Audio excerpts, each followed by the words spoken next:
कृपया चॅनलला सबस्क्राईब करा व शेजारील बेल आयकॉन दाबा. कथेचे नाव आत्मनिर्भर भारत. लेखक व सादरकर्ते सुभाषराव गुरव. आत्मनिर्भर भारत. सुधीर एक अल्पशिक्षित खेड्यातील बेरोजगार तरुण. शिक्षणच म्हणाल तर कसंबसं 10वीपर्यंत झालेलं. तब्येतीने चांगला धट्टाकट्टा. पोलीस भरती, मिलिटरी भरती सर्वासाठी प्रयत्न करून थकलेला. पण दरवेळी कुठेतरी काहीतरी कमी पडायचं आणि बाहेर व्हायचा. एवढ्या शिक्षणावर नोकरी मिळवणे त्याला आता एकदम अवघड जात होते. म्हणून तो दुसऱ्याच्या शेतावर काम करायचा, शेतमजूर म्हणून. तशी त्याला कोरडवाहू शेती होती थोडीफार, पण त्यावर त्याचे काय भागत नव्हतं. हातीत हे त्याचं मानदेशातलं कायमचं दुष्काळी गाव. पाऊस चांगला झाला तर ज्वारी चांगली पिकायची, नाहीतर एखाद्या वर्षी पाऊस नाही झाला तर काहीच पिकायचं नाही. नगदी पीकच म्हणाल तर डाळिंब पीक तेवढंच एक नगदी पीक व्हायचं गावात. सुधीर दुसऱ्याच्या डाळिंबाच्या बागेत काम करायचं, म्हणजे शेताची मशागत करणं, खत टाकणं, रोप लावणं, कीटकनाशक फवारणी करणं इत्यादी कामं तो शेतात अगदी मन लावून करीत असे. व कधीकधी डाळिंबाच्या बागेला पाणीही देत असे. फळ काढण्याचा मोसम आला म्हणजे पॅकिंग करणे, मार्केटला घेऊन जाणे इत्यादी कामेही तो करीत असे. त्यामुळे आता त्याला फळबागेतील कामाचा चांगलाच अनुभव आला होता. एक दिवस दिवसभर शेतात कष्ट करून संध्याकाळी थकून भागून तो घरी आला होता आणि कॉटवर आडवा झाला होता. आईने चहा आणून दिला त्याला आणि चहा पीत पीत तो टी व्हीवरील बातम्या पाहत होता.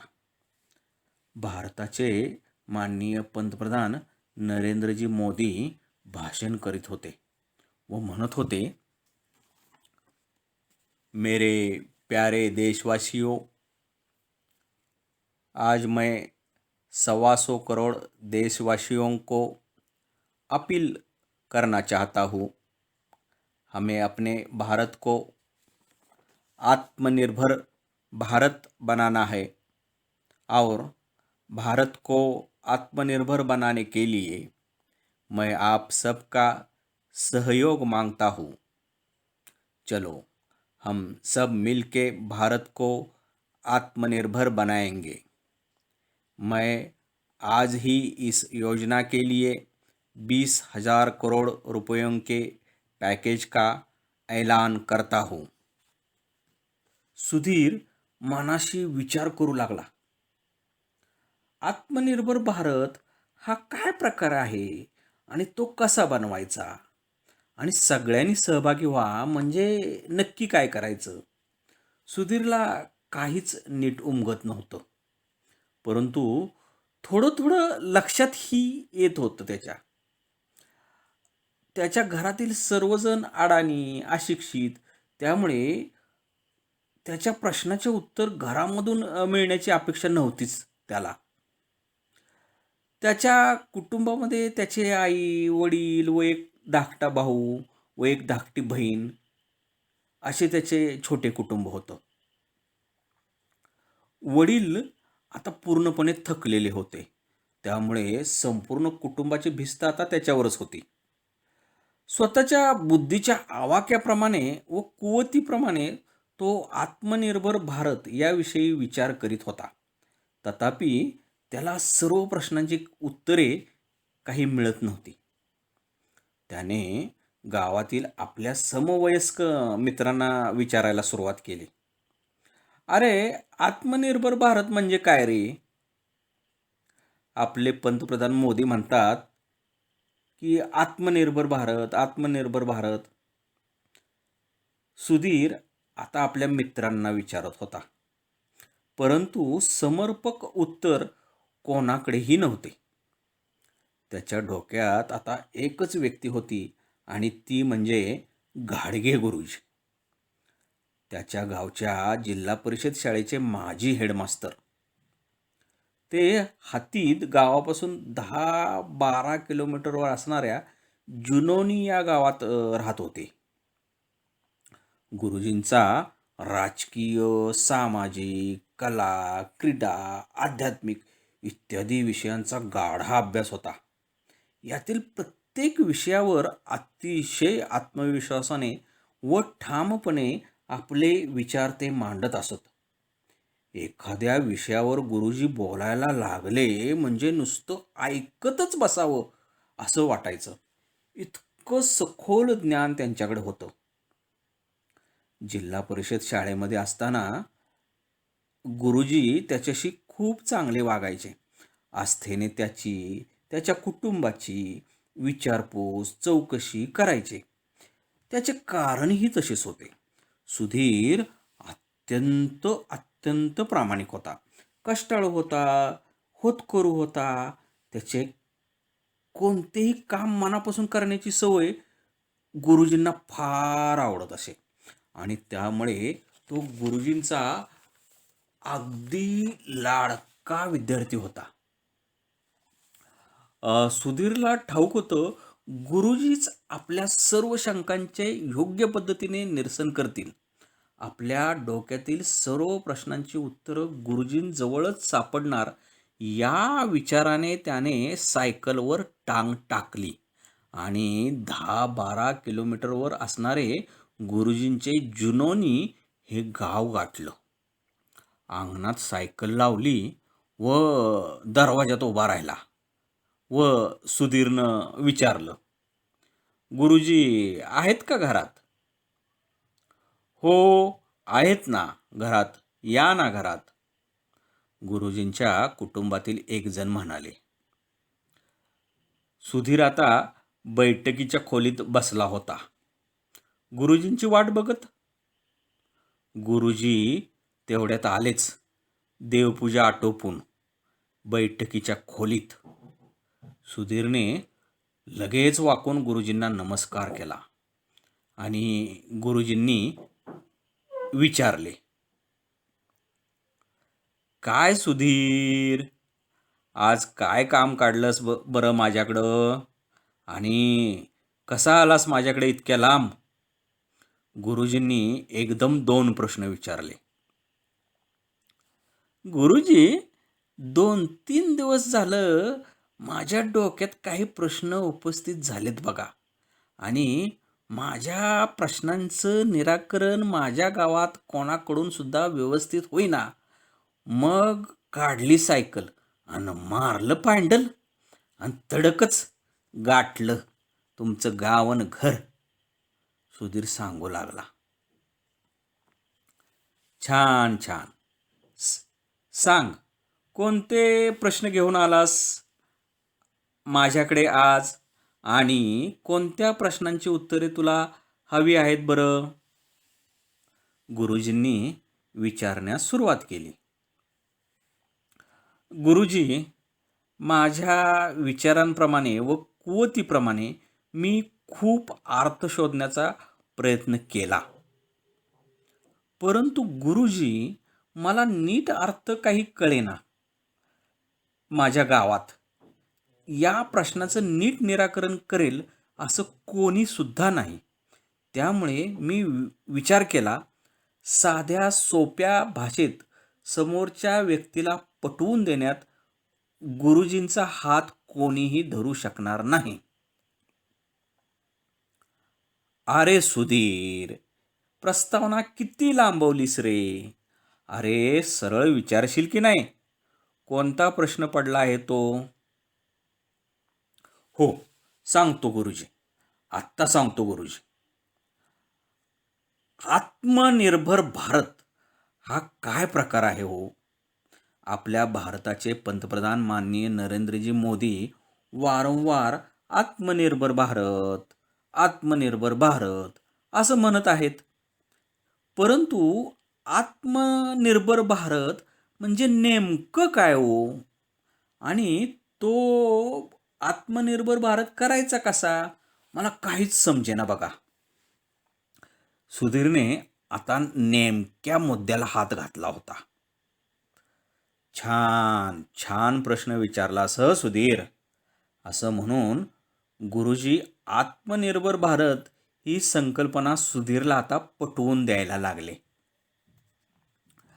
मला सांग, आत्म म्हणजे काय रे? आत्म म्हणजे मी स्वतः. सुधीरने एकदम पट्टदिशी उत्तर दिले. अगदी बरोबर, गुरुजी बोलले. मग आता मला सांग, आत्मनिर्भर म्हणजे काय असेल रे? गुरुजींनी परत विचारले. गुरुजी, मला जर काय इतकं ज्ञान असतं तर मी तुमच्याकडे कशाला आलो असतो? बरं बरं, मी सांगतो. निर्भर होणे म्हणजे सक्षम होणे, लायक बनणे. काय? आता मला सांग, आत्मनिर्भर म्हणजे काय असेल? आता सांग बघू. गुरुजींनी आणखी एक प्रश्न केला. स्वतःला सक्षम करणे. सुधीरने उत्तर दिले. अगदी बरोबर सांगितलीस की रे उत्तर तू. सांग, तू केव्हा सक्षम होशील बरे? तू जेव्हा आर्थिकदृष्ट्या सक्षम होशील ना, तेव्हा तू आत्मनिर्भर होशील.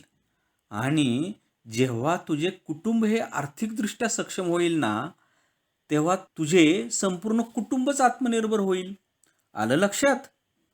आता मला सांग, तू आता सध्या काय करतोस बरे?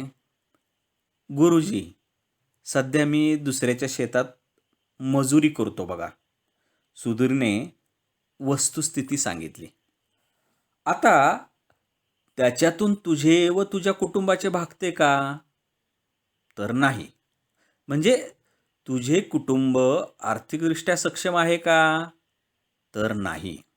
जर का तू तुझ्या कुटुंबाचे दरडोई उत्पन्न वाढवलेस, तुझ्या कुटुंबाचा आर्थिक स्तर उंचावलास व कुटुंबाचे राहणीमान व एकूणच जीवनस्तर उंचावलास, तर तुझे कुटुंब आत्मनिर्भर होईल.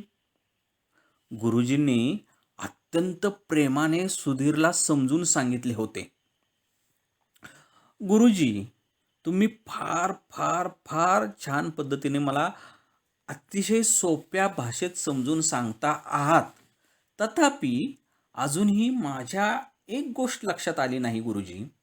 माझ्या कुटुंबाचा आर्थिक स्तर उंचावण्याने किंवा माझ्या जीवनाचा एकूणच जीवनस्तर उंचावण्याने भारत आत्मनिर्भर कसा बनणार बरे? सुधीरचा आणखी एक भाबडा प्रश्न. हे बघ सुधीर, तू कोणत्या देशाचा नागरिक आहेस? भारताचाच ना? मग भारताचाच एक घटक आहेस ना? मग तसाच प्रत्येक नागरिक हा भारताचाच एक घटक आहे. मग आता प्रत्येक नागरिक जर का सक्षम झाला तर भारत देश सक्षम होईल का नाही? म्हणजेच प्रत्येक नागरिक जर का आत्मनिर्भर बनला तर भारत देशसुद्धा आत्मनिर्भर होईल का नाही? गुरुजींनी बारीक फोड करून सांगितले. अगदी अगदी बरोबर बघा गुरुजी, तुम्ही अगदी मला पटेल असं सांगितलं बघा. गुरुजी, आत्ता माझ्या डोसक्यात एकदम लख्ख प्रकाश पडलाय बघा.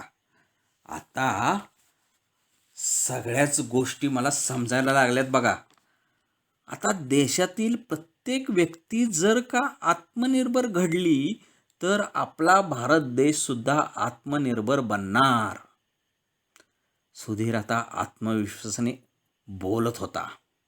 अगदी बरोबर, गुरुजी म्हणाले. आता तुला सगळेच कळालेले दिसते. आणि गुरुजी आता पुढे बोलायला लागले आणि आत्मनिर्भर भारत ही संकल्पना अधिक अधिक स्पष्ट करायला लागले. आपल्या भारत देशातील प्रत्येक व्यक्ती काम करायला लागली. आपली उत्पादकता वाढवायला लागली. आपल्या देशात लागणाऱ्या सर्व गोष्टी आपल्याच देशात जर का तयार झाल्या तर नागरिकांच्या गरजा भागवून आपण निर्यात करू शकू. आपल्या देशाची अर्थव्यवस्था सध्या थोडी डळमळीत झालेली आहे. ती अर्थव्यवस्था पुन्हा सुधारेल. आपला रुपया आणखी सुधारेल. आपला पैसा आपल्याच देशात राहील. परदेशी चलन उपलब्ध होईल. एकूणच आपल्या भारत देशाच्या अर्थव्यवस्थेला बळकटी येईल आणि आपल्या सर्वांचेच राहणीमान उंचावेल, जीवनस्तर उंचावेल. एकूण सर्वच आघाड्यांवर भारत जोराची मुसंडी मारेल आणि आपले राष्ट्र विकसित राष्ट्रांमध्ये गणले जाईल. आपला आर्थिक विकास दर सतत सलग चांगला राहिला तर आपला भारत देश हा 2025 सालापर्यंत जगात महासत्ता बनेल. आपल्या देशाचे माजी राष्ट्रपती डॉक्टर APJ अब्दुल कलाम आणि आपले पंतप्रधान माननीय नरेंद्रजी मोदी यांच्या स्वप्नातील भारत देश एक दिवस नक्कीच महासत्ता बनेल. त्यासाठी तू आणि तुझ्यासारख्या अनेक तरुणांनी आता आत्मनिर्भर भारत बनवण्यासाठी पावले उचलली पाहिजेत. गुरुजींच्या प्रत्येक वाक्यामध्ये फार मोठा अर्थ दडलेला होता आणि सुधीर आता खूप खूप प्रेरित झाला होता. गुरुजींचा प्रत्येक शब्द ना शब्द तो डोक्यात घट्ट साठवत होता. त्यांची ही अमोघ वाणी ऐकून आणि एक नवा आत्मविश्वास घेऊन सुधीरने गुरुजींना परत नमस्कार केला आणि गुरुजींचा निरोप घेतला आणि तो अतिशय उत्साहाने सायकलवरून गावाकडे परत जायला निघाला. सायकल चालवत असतानाच तो हाच विचार मनात करीत होता की मी निर्भर कसा बनेन, म्हणजेच आत्मनिर्भर कसा होईन आणि देश विकासासाठी माझा थोडा का होईना खारीचा वाटा मला आता कसा उचलता येईल. हा विचार करीत करीतच त्याने आता गाव गाठले. सुधीरला थोडीशी पडीक मुरमाड जमीन होती, अवघी 1 एकर. दुसऱ्याच दिवशी त्याने स्वतःच्या शेतात मशागतीला सुरुवात केली. शेताची चांगली उभी आडवी नांगरट करून घेतली, परत कुळवट केली आणि एकदम मस्तपैकी रान तयार करून घेतले. आता त्याने शेतामध्ये उत्तम प्रतीच्या भगव्या जातीच्या डाळिंबाची लागवड करण्याचा निर्णय घेतला होता. परंतु डाळिंबाच्या बागेला अधूनमधून पाणीसुद्धा लागणार होते. त्याची व्यवस्था जवळच असणाऱ्या भाऊबंदांच्या विहिरीवरून त्याने करून घेतली. त्याने आता चोपडी या गावी जाऊन भगव्या जातीच्या डाळिंबाच्या 300 रोपांची खरेदी केली. शेतामध्ये त्याने आता चांगले 2 ट्रॉल्या शेणखत घातले होते. ते चांगले मातीमध्ये मिसळले. आता त्याने डाळिंबांच्या रोपांची शास्त्रोक्त पद्धतीने लागवड केली व शेताला पाणी दिले. सर्व कामामध्ये संपूर्ण कुटुंबाचा सहभाग होताच, त्यामुळे त्याचा आत्मविश्वास आणखीनच वाढला. पिकांची वाढ आता जोमदार व्हायला लागली होती. भांगलन, तण काढणे अशी कामे कुटुंबाकडूनच व्हायला लागली होती. त्यामुळे भांडवली कमी लागू लागले. अधूनमधून तो निंबोळी अर्क कीटकनाशक डाळिंबावर फवारत होता. भरपूर शेणखत व कीटकनाशक, वेळच्या वेळी पाणी पाजणे, त्यामुळे डाळिंबाचे सेंद्रिय पद्धतीचे पीक एकदम जोमदार आले होते. त्याचवेळी सुधीर आणखी एक गोष्ट करीत होता आणि ती म्हणजे तो रोज सायकलवरून 20 ते 22 किलोमीटरवर असलेल्या सांगोला या तालुक्याच्या गावाला जात असे व तेथे उद्योजकता विकास प्रशिक्षण मध्ये सहभागी होत असे. या उद्योजकता विकास प्रशिक्षण शिबिरामध्ये तो शेतीपूरक व्यवसायासंबंधी मार्गदर्शन घेत होता. सुधीरने या प्रशिक्षण शिबिरामधून डाळिंब फळ प्रक्रिया उद्योग कसा सुरू करावा याची सखोल माहिती घेतली व अनारदाना उत्पादन कसे घ्यावे याचे संपूर्ण बारीकसारीक बारकाव्यांसह शिक्षण घेतले. सोबतच या फळबाग प्रक्रिया उद्योगालाच म्हणजेच अनारदाना उत्पादनाला एकूण किती खर्च येईल, त्यासाठी लागणारे भांडवल कसे उपलब्ध करायचे बरे, याची खडानखडा माहिती त्याने या प्रशिक्षणातून घेतली. आता त्याने बँक ऑफ महाराष्ट्र शाखा हतीद येथे 5 लाख रुपयांचे कर्ज मिळवण्यासाठी अर्ज केला होता. मॅनेजर साहेबांनी त्याच्या एकूण कागदपत्रांची पडताळणी केली. एकाच महिन्याच्या आत 5 लाख रुपयांचे कर्ज त्याला मंजूर केले. पैसे खात्यावर जमा होताच सुधीरने त्याच्या आईवडिलांच्या व कुटुंबियांच्या मदतीने घराशेजारीच मोकळ्या जागेवर एक पत्र्याचे शेड उभे केले आणि त्याने आवश्यक असणारे साहित्य, मशिनरी इत्यादी गोष्टी पुण्याहून मागवून घेतल्या. उत्तम पद्धतीचे फाउंडेशन करून त्यावर मशिनरींची उभारणी केली. अल्पावधीतच हे काम करून घेतले. 1 महिन्याच्या आत. आता सुधीरच्या डाळिंबाच्या बागेतील डाळिंबाची झाडे फळांनी बहरली होती. त्याचवेळी सुधीरच्या डाळिंब फळबागेतील पहिली काढणी करण्याचा सुधीरने निर्णय घेतला आणि आपल्याच डाळिंब फळांवर प्रक्रिया करून अनारदाना उत्पादन घेण्याचा त्याने आता निर्णय घेतला होता. सर्वच गोष्टी आता कशा मनाजोग्या घडलेल्या होत्या आणि आपला शेतीपूरक व्यवसाय म्हणजेच डाळिंब फळ प्रक्रिया उद्योग, अनारदाना उत्पादन या लघुउद्योगास आता तो सुरुवात करणार होता. आपल्याच गावात तो आता लघु उद्योजक बनणार होता. आणि तो दिवस आता उजाडला. त्या दिवशी त्याच्या या नवीन लघुउद्योगाची सुरुवात होणार होती, उद्घाटन होणार होते आणि तो आज खूप खूप उत्साहात होता. कार्यक्रमासाठी त्याने सांगोला विधानसभा मतदारसंघाचे आमदार श्री आप्पासाहेब पाटील यांना अध्यक्ष म्हणून निश्चित केले होते. तर कार्यक्रमाचे प्रमुख पाहुणे म्हणून होते आपले लाडके गुरुजी घाडगे गुरुजी. आणि कार्यक्रम सुरू झाला. कार्यक्रमाला गावातील तरुण तरुणी, आबाल वृद्ध नागरिक खच्चून उपस्थित होते. सुरुवातीला सुधीरने आमदार साहेबांचे स्वागत केले, नंतर गुरुजींचे स्वागत केले आणि तो मनोगत वाचण्यास सुरुवात करणार तेवढ्यात गुरुजी म्हणाले, थांब सुधीर, मला तुझा सत्कार करायचा आहे. क्षणभर त्याला काय बोलावे हेच कळेना. सुधीरचा आमदार साहेबांच्या हस्ते व गुरुजींच्या उपस्थितीत यथोचित सत्कार करण्यात आला. सुधीर अगदी भारावून गेला होता. तो भावूक झाला होता. त्याच्या आईवडिलांचे डोळे तर पाणवले होते. सर्वांनी टाळ्यांचा कडकडाट केला.